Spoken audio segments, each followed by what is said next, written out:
Estás escuchando El Despertar, un podcast dedicado al estudio de la Biblia y enseñanzas para las mujeres y su diario vivir. Muy buenos días, chicas, espero se encuentren bien en este día y espero que hayan podido disfrutar el estudio que estuvimos realizando en el día de ayer, y hoy vamos a continuar con la segunda parte del libro del capítulo de Mateo 17. Y bueno, como dijimos ayer, esto había sido muy interesante todo lo que habíamos estado observando, y la verdad que cada día yo por lo menos me asombro más de lo que uno va aprendiendo poco a poco en la palabra, y que cada vez que uno la estudia siempre hay algo nuevo. Y bueno, en esta ocasión vamos a estar leyendo Mateo 17, los capítulos del 14 hasta el 24. El día de ayer no lo pudimos terminar para que no se hiciera tan largo el estudio. Y pues vamos a orar y a pues dar comienzo a este estudio. Señor, yo quiero darte gracias por este tiempo, gracias por el despertar, Señor, que tenemos. Gracias, Señor, porque tú has sido nuestro cuidador durante la noche mientras que dormíamos, y has sido fiel en permitirnos levantarnos. Una vez más, Señor, como ayer veíamos, yo te doy gracias, Señor, por ese amor que tú tienes para con nosotros y permitirnos ser tus hijos. Gracias, Señor. Te ruego ahora que tú nos hables a través de esta palabra y podamos comprender y aprender cada día más de ti. En tu nombre. Amén. Muy bien, abra su Biblia en Mateo 17. Estoy leyéndoles la versión NBLA y comienza así diciendo: Jesús sana a un muchacho epiléptico. Cuando llegaron a la multitud, se acercó Jesús. Un hombre que, arrodillándose delante de él, dijo: Señor, ten misericordia de mi hijo, porque es epiléptico y sufre terriblemente, porque muchas veces cae en el fuego y muchas en el agua. Lo traje a tus discípulos y ellos no pudieron curarlo. Jesús respondió: Oh, generación incrédula, perversa, ¿hasta cuándo estaré con ustedes? ¿Hasta cuándo tendré que soportarlos? Tráiganmelo acá. Jesús lo reprendió y el demonio salió de él, y el muchacho quedó curado desde aquel momento. Entonces los discípulos, llegándose a Jesús en privado, dijeron: ¿Por qué nosotros no pudimos expulsarlo? Y él les dijo: por la poca fe de ustedes, porque en verdad les digo que si tuvieran fe como un grano de mostaza, dirían a este monte: pásate de aquí para allá, y se pasará, y nada les será imposible. Pero esta clase no sale sino con ayuno y oración. Otra vez Jesús anuncia su muerte. Mientras andaba junto por Galilea, Jesús le dijo: el Hijo del Hombre va a ser entregado en manos de los hombres. Lo matarán y al tercer día resucitará. Y ellos se entristecieron mucho. Cuando llegaron a Capernaum, se acercaron a Pedro los que cobraban los 2 dracmas, el impuesto del templo, y dijeron: ¿no paga su maestro el impuesto del templo? Sí, contestó Pedro. Y cuando él llegó a casa, Jesús se le anticipó diciendo: ¿qué te parece, Simón? ¿De quiénes cobran tributo o impuesto los reyes de la tierra? ¿De sus hijos o de los extraños? De los extraños, respondió Pedro. Entonces los hijos están exentos, le dijo Jesús. Sin embargo, para no escandalizarme, ve al mar, echa el anzuelo y toma el primer pez que salga, y cuando abras la boca hallará un ciclo. Tómalo y dénselo por ti y por mí. Muy bien, vamos a entrar en el asunto tan interesante. Vemos que Mateo 17 nos está mostrando que hay un endemoniado, ¿verdad? Un demonio demasiado fuerte para sus discípulos, porque cuando llegaron al gentío, vio pues este hombre a Jesús y se arrodilló delante de él diciéndole: Señor, ten misericordia de mi hijo, que es lunático. En otra versión lo dice, ¿no? Y padece muchísimo. Unas veces se echa en el fuego y otras en el agua. Y lo traje a tus discípulos y ellos no pudieron hacer nada. No lo pudieron sanar. Vemos cómo este hombre pues ruega, ¿no?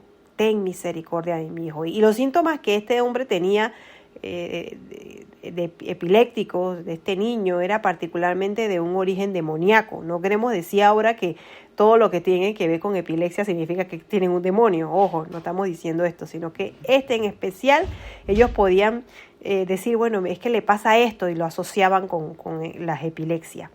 Y aunque en Mateo 17 y 18 ciertamente esto no puede decir que cada caso de síntomas epilépticos en el día de hoy sea un demonio, pues en esta ocasión sí lo estaba haciendo. Y el narrativo en Marcos incluso 9, 14 al 29 nos dice que el niño que se había echado, estaba sordo, estaba como atontado, por medio de un demonio, ¿no? Y Mateo describe al niño con el verbo seleanasectai, lo cual literalmente significa estar lunático, o sea, estaba loco. Y cuando Moisés había bajado del monte, se encontró con una apostasía de Israel en Éxodo 33, ¿no? Que vemos que es la misma manera que sucede cuando Jesús baja de la montaña, después de haber estado en ese encuentro allá arriba. Igualito sucedió. Él baja y se encuentra con que sus discípulos no habían podido sacar un demonio. Entonces, ahí en la montaña, eso era un valle. Ahí estaban estos santos glorificados, y luego cuando baja está el lunático. Vemos cómo se representa más o menos la misma situación que pasó Moisés. Y algo que me llama la atención es que es fácil sentirse cristiano en el momento de oración y meditación. Es fácil sentirse cerca de Dios cuando el mundo se deja atrás. Pero eso no es religión, es un escapismo. La religión verdadera es pararnos de nuestras rodillas delante de Dios para ayudar al hombre y los problemas que tiene estas personas, ¿no? Una situación humana. Y es importante que esto lo veamos muy de cerca nosotros. No podemos ser peceras, como en estos días decíamos. Estamos todos allá. Muy bien podían haberse quedado en la montaña esta gente y disfrutar ese tiempo. Nosotros, como decía Pedro en ese momento. Y no es lo correcto. No estamos hechos para ser una pecera, sino para ser pescadores de hombres y servir a otros. Y eso es lo que Jesús estaba haciendo al momento de sanar, ¿no? a este chico. Entonces, vemos que este chico que estaba endemoniado se lo habían traído a sus discípulos y no lo habían podido sanar. A veces fallan los seguidores de Jesús, pero Jesús nunca va a fallar. Ten en cuenta eso. Muchas veces podrás poner tu esperanza en que un pastor te ore para que traiga sanidad a algo. Y no sucede, perdonen, que estoy un poco agripada. Y no sucede. Entonces, es importante recordar a quién clamamos, ¿no? Hemos visto muchos casos en que la gente busca esa sanidad y no la recibe. Porque es que están poniendo su esperanza en el hombre y no en Jesús. En ocasiones anteriores los discípulos sí habían echado fuera demonios, como lo vemos en Lucas 10, 17. Sin embargo, aquí no lo han podido sanar. Esto es porque básicamente hay niveles de poderes demoníacos. Y es un tema que realmente a mí no me interesa mucho conversar, pero en Efesios 6:12 nos dice que evidentemente hay demonios más fuertes, más necios, más resistentes que otros, ya que se les había dado la autoridad a los discípulos de echar fuera demonios anteriormente y aparentemente con no pudieron hacerlo porque no era tan fácil para ellos. Pero su falla en realidad era bueno para ellos. Su falla les enseñó, no entrar en la rutina del ministerio mecánico. Vemos que muchas veces el hacer lo mismo siempre ya estamos confiadas en que, vale, yo lo puedo hacer, ya estamos seguras de nosotras mismas. Sin embargo, es importante que siempre vayamos a la fuente ante cualquier cosa que estemos haciendo en el ministerio. No nos creamos autosuficientes creyendo que ya no sabemos hacer todo y no necesitamos de buscar el rostro de Dios antes de hacer lo que vayamos a hacer. Pero también les enseñó su falla a los discípulos de que Jesús era lo máximo. La superioridad en todo esto era Jesús. Ellos no pudieron, pero Jesús sí pudo. Y también les enseñó a desear la presencia de Jesús en todo tiempo. Les enseñó también a venir a Jesús con el problema. Yo creo que tal vez ellos ya, como habían estado echando demonios anteriormente, ya decían, ya lo podemos hacer. Y se dieron cuenta que no, que necesitaban de Jesús. Estaban muy confundidos con su falta de éxito, obviamente, pero no a su deseo de tener fe, sino lo cual, pues esto fue lo que causó realmente su desastre o su fracaso. Ellos estaban traumados porque no habían podido sacar al demonio, pero no habían hecho el alto de ver por qué no habían podido. No estaban conscientes de su falta de fe. Muy bien, y continuamos diciendo que para Jesús realmente en este episodio fue fácil echar al demonio. Porque dice, Jesús respondió, dijo, oh generación incrédula y perversa, ¿hasta cuándo ha de estar con vosotros? ¿Hasta cuándo ha de soportar? Tráemelo acá. Cuando él menciona esta parte de, oh generación incrédula y perversa, ¿hasta cuándo he de estar con vosotros? Yo creo que en ese momento Jesús estaba frustrado con los discípulos. Habían tenido toda una temporada antes de la cruz y ya se estaba llegando a su fin, y tal vez él veía que esta gente todavía no estaba preparada, no tenía la fe como debía de tenerla, y creo que por eso fue esta expresión, ¿no? Porque dijo, ¿hasta cuándo con vosotros? En ese momento Jesús lo que hizo fue que reprendió al demonio, y ese demonio salió del muchacho. Jesús liberó al muchacho poseído por el demonio al instante. Lo que era demasiado difícil para sus discípulos, para Jesús fue muy fácil. Y algo que él les dice ahí es que por vuestra fe. Jesús establece la incapacidad de los discípulos de echar fuera al demonio. Fue por su poca fe. Para ser exitoso en las batallas contra los demonios, tiene que haber confianza en el Señor, que no es que vas a hacer tú, sino que Dios es el que tiene la completa autoridad sobre los demonios. Y vamos a examinar un punto ahí. Dice, hay algunas cosas las cuales son obtenidas por mayor fe y por más oraciones fervientes e inoportunas que otras. A veces parece que una misericordia sale de la mano de Dios con más dificultad y luchan por ella. Esto lo dijo Poele. Y otro punto que dice Charke, dice, no tenía caso en culpar al muchacho o al padre o al demonio. Aunque el demonio había sido fuerte y había estado ahí mucho tiempo, la culpa estaba en los discípulos. Cuando los ministros del Evangelio encuentran los esfuerzos con respecto a algunos lugares o personas ineficaces, deberían de venir por oración privada hacia Cristo, humillándose ante Él y suplicar para ser informados si acaso algún demonio dentro de ellos mismo había sido la causa de no dar frutos a sus labores. Esta es una opinión muy personal de un tal Clarke. Muy bien, pero Jesús le dice algo interesante, que es un versículo que se recita mucho, ¿no? Si tuviera fe como un grano de mostaza. La fe que debemos de tener, chicas, tiene que ver con el que qué tipo en vez de qué tanta hay. O sea, no es que tenga un montón, sino qué tipo de fe tengo. Una pequeña cantidad de fe tan pequeña como un grano de mostaza. Una semilla que es, yo no sé si ustedes la han visto, yo la he tenido en mi mano y hice un regalo con esto. Es mínima. Y de cierto te digo, amiga mía, que una pequeña cantidad de fe puede lograr grandes cosas. Pero una fe grande puede lograr cosas aún más grandes. Y no estoy hablando en la cantidad, sino en la calidad. Cuando tú tienes, yo te voy a contar un pequeño testimonio. Cuando mis hijos estaban en estudiando, ¿verdad? Ellos eran pequeños. Kevin tendría como unos, estaba en primer grado, serían 6 añitos, y Sofía estaba en cuarto, tendría 8 o 9 años. Yo los decidí sacar del colegio donde estaban por ciertas cosas que estaban ocurriendo que ahorita no es el caso mencionarlas, pero cosas muy delicadas que realmente iban en contra de nuestra fe. Y tomamos la decisión, mi esposo y yo, de sacarlos sin saber qué hacer con los chicos. En eso mi suegra me dice, mira, tú necesitas tal colegio. Y bueno, en efecto, decidimos ir a ese colegio y no había cupo. Y yo digo, ¿y ahora qué hago con mis hijos? Sin colegio, sin nada, no hay cupos. Y oramos mi esposo y yo en aquella ocasión con mucha fe al Señor.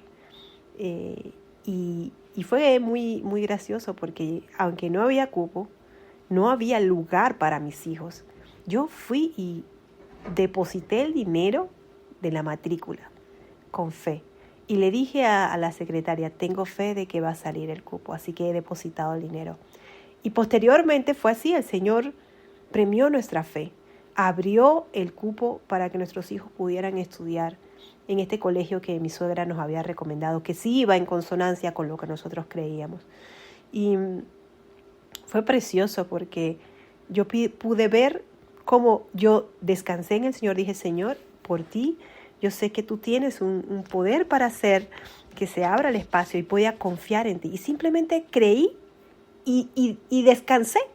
No estuve ahí, ay, Señor, agobiada pensando, sino que simplemente descansé de que ese cupo iba a salir y era mío. Y así lo hizo.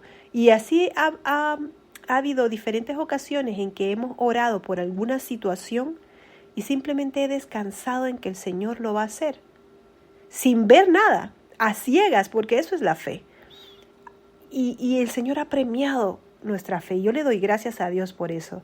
Yo te animo a que, obviamente, no vamos a pedir cosas tontas o imprudentes. Señor, quiero un Lamborghini. Voy a tener fe de que va a aparecer un Lamborghini en la puerta de mi casa. Es una necedad. Sin embargo, hay cosas que el Señor sí desea escucharnos en nuestra boca y pedirlo y ver que estamos confiando en ese papá que nos va a dar lo que Él considera para nosotros que es lo correcto. Y como sabíamos que estos estudios, que esta escuela, pues este colegio, que era lo que mis hijos necesitaban, sabíamos de que el Señor nos había guiado hasta ahí. No estábamos confiando ciegamente en que Él iba a abrir la puerta y así lo hizo. Y tengo infinidades de testimonios como estos, que la verdad creo que no acabaría todas las veces que el Señor ha hecho milagros cuando le hemos pedido cosas a Dios que se ven imposibles. Cuando yo les digo imposibles, es que literalmente imposibles. Y el Señor ha premiado nuestra fe. Y bueno, vamos a continuar con nuestro estudio. Hay algo que también pues dice aquí, dice, diréis a este monte, pásate de aquí para allá. Jesús aquí en efecto llama a la fe un destructor de montañas. Una frase actual es que en las escuelas judías para los rabí distinguidos por tradición o por experiencia lo dicen, ¿no? Mueve tú por fe, tú pides esto y la montaña se moverá. Pero este género no sale, le decía el Señor, sino con oración y ayuno. Y yo me detuve ahí y me puse a pensar. Ok. Nosotros demostramos nuestra fe y nuestra dependencia de Dios por medio de la oración, chicas, y el ayuno. Si tú, en Panamá hay un dicho que dice, el que no ora, el diablo se lo devora. Y el que no ayuna, el diablo se lo desayuna. Entonces, si tú no quieres ser ni devorada ni desayunada, yo te animo a que tú hagas el hábito de orar y ayunar.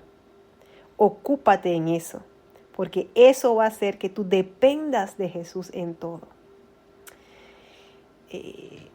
El ayuno hace que tú demuestres o te identifiques como una persona afligida. También te da la apreciación para la fuerza del mundo demoníaco. Tú no sabes, tú no ves, porque no tienes tus ojos abiertos, pero cuando tú estás en este mundo caído, el plano espiritual es real. Y si tú no estás bien parado en oración, ciertamente no podrás ni distinguir los tiempos, no podrás ni distinguir las situaciones, no podrás hacer frente a situaciones difíciles o a tomar decisiones correctas, porque no estás conectada con el Señor. Y esto solamente es a través del ayuno y la oración. El que tú dediques una vez a la semana a ayunar, tal vez mediodía, o si tienes la fortaleza el día completo, pues ciertamente no creo que estarás muy bien, porque habrá situaciones en que no vas a poder hacerle frente. Yo recuerdo en una ocasión que me propuse ayunar por una semana entera, doblegando mi espíritu al Señor simplemente para ser llenada. Y el primer día yo decía, Señor, creo que no voy a aguantar. El segundo día el Señor me dio fortaleza y no te miento, no me dio hambre.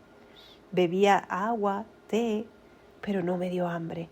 Y luego de eso salí tan fortalecida, tan llena del Señor, que fue un tiempo precioso.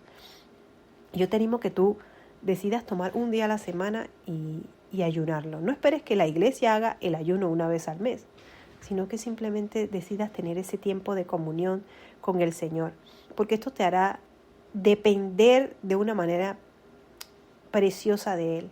Tendrás el deseo de pelear y sacrificar el bien y la liberación de muchas cosas. Y bueno, por último vemos cómo Jesús está anunciando nuevamente su muerte y su resurrección. En Mateo 17, 22 al 23 dice: Jesús les recuerda a sus discípulos de su futuro sufrimiento. Estando ellos en Galilea, Jesús les dijo: el Hijo del Hombre será entregado en las manos del hombre y le matarán, mas al tercer día resucitará. Y ellos se entristecieron en gran manera. Dice: el Hijo del Hombre será entregado. Aunque era frecuente estos recordatorios del sufrimiento de Jesús y su resurrección, eran descreídas y olvidadas por los discípulos, hasta que después de su resurrección se dieron cuenta de que, oye, sí se fue, está en el cielo, ahora tenemos que trabajar en base al Espíritu Santo. Pero también les recordó que al tercer día iba a resucitar. Jesús raramente les decía a sus discípulos de su muerte, su venida, sin decirle de su resurrección. Y vemos aquí que los discípulos realmente no comprendían el triunfo glorioso de la resurrección, porque ellos se entristecieron en gran manera.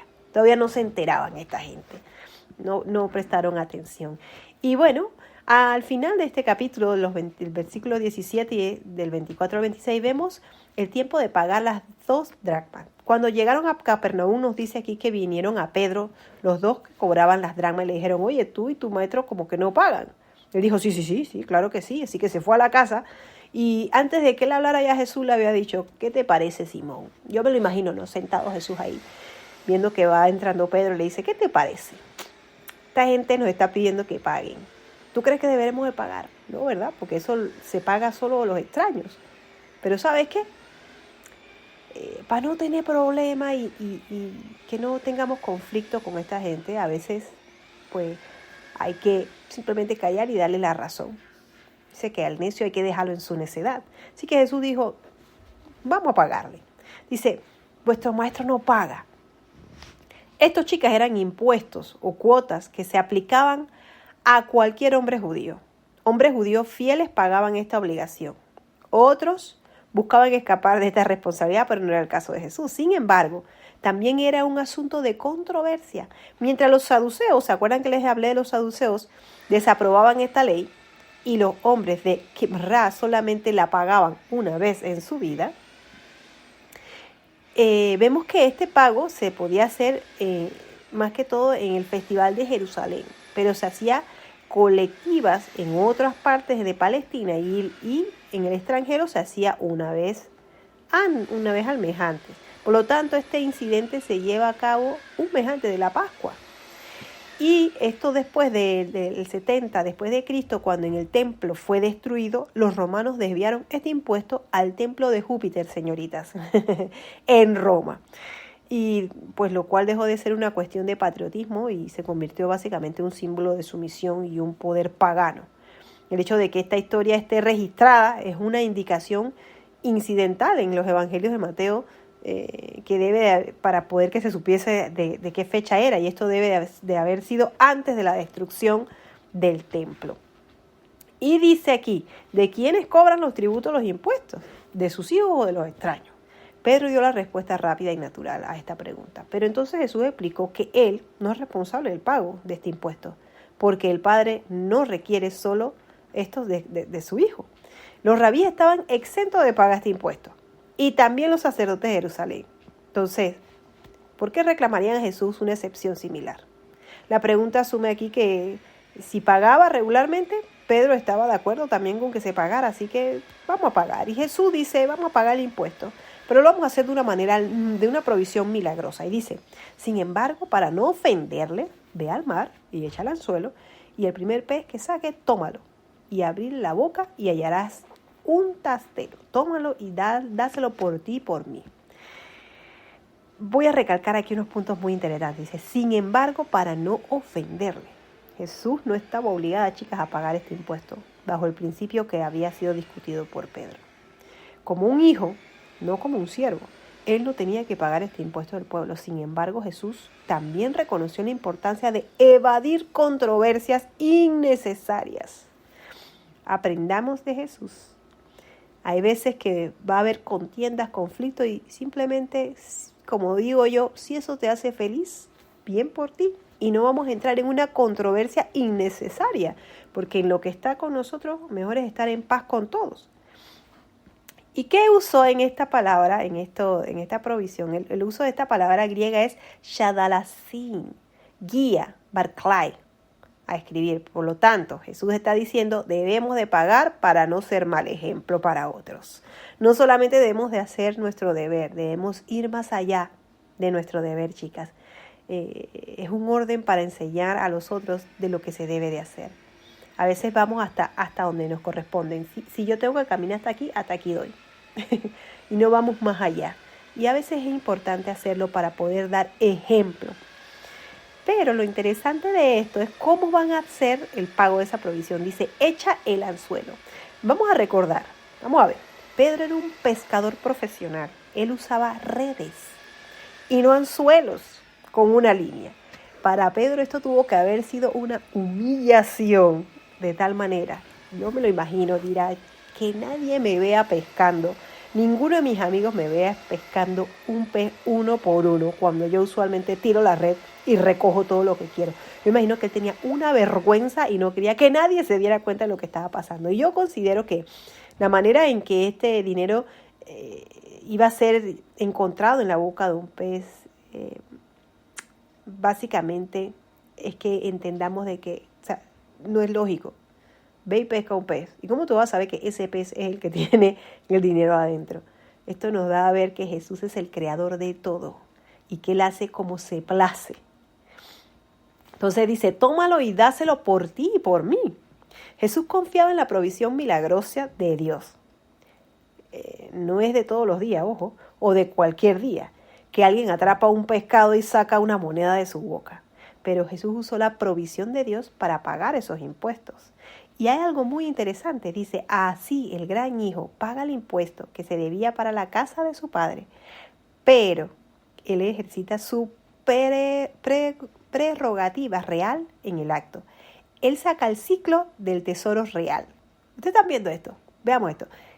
Este pago era para la casa de su padre, primero que todo. Y él dice, bueno, está bien, yo voy a sacar lo que tengo que pagar del tesoro real. Como un hombre él paga, pero primeramente como Dios, él hace que el pez le traiga el ciclo que necesitaba en su boca. Qué cosa más interesante para que se te vuele la tapa al cerebro. Dice, no sabemos por qué Jesús no le dijo a Pedro que proveyera lo suficiente para pagar los de todos los discípulos, ¿no? Quizás se implica o se entendía, según lo que dice Matthew Paul, él argumenta que este tributo en este tiempo solo era requerido de Jesús y Pedro, porque era la recolección de la ciudad de Capernaum y solamente Pedro y Jesús eran en este tiempo residentes de Capernaum. Muy interesante, así que por eso es que nada más era la provisión para pagar para Pedro y Jesús, no para el resto de los discípulos. Sin embargo, lo más interesante es que él pagó por sí y pagó por Pedro. Esto es la sombra de la obra de la redención de todos los hombres. Jesús, quien en realidad no debía de pagar este precio, lo pagó. Y al mismo tiempo no pagó solamente su propio peso, su propio pago, sino que también pagó el de Pedro. Qué hermosa reflexión. No solamente pagó por él, sino por Pedro. Y es lo que Dios hace en la redención. Él no tenía por qué ir a la cruz y pagar por tus pecados y los míos. Sin embargo, lo hizo. Yo alabo el nombre del Señor por esto. Amado Dios, yo quiero darte gracias. Gracias por este tiempo, por este estudio. Gracias por pagar por mí, por aquella que nos está escuchando. Gracias, Señor, por ese sacrificio. Tú no tenías por qué hacerlo, sin embargo lo hiciste. ¿Quién como tú? ¿Quién más podría sacrificar su vida para darme vida a mí, darle vida al que está escuchando esto? Porque a través de tu muerte nosotros obtenemos vida. Yo te alabo, Señor, y glorifico tu nombre. Señor, y te entrego esta enseñanza, recordando de que tú pagas el precio por nosotros. Recordando lo importante que es el ayuno y la oración para estar conectada y dependiente de ti. Gracias, Señor, por tus misericordias. Señor, y seguimos esperando en que tú vengas por nosotros. Con regocijo, Señor, Dale fuerza a todo aquel que en este momento está cansado, que está con situaciones difíciles, que tal vez no pueda o sienta que no pueda más. Dale fuerza, Señor, para recordarles de que tú estás pronto a venir por nosotros. En tu nombre te lo pido. Amén. Nos vemos, chicas, mañana con el capítulo 18.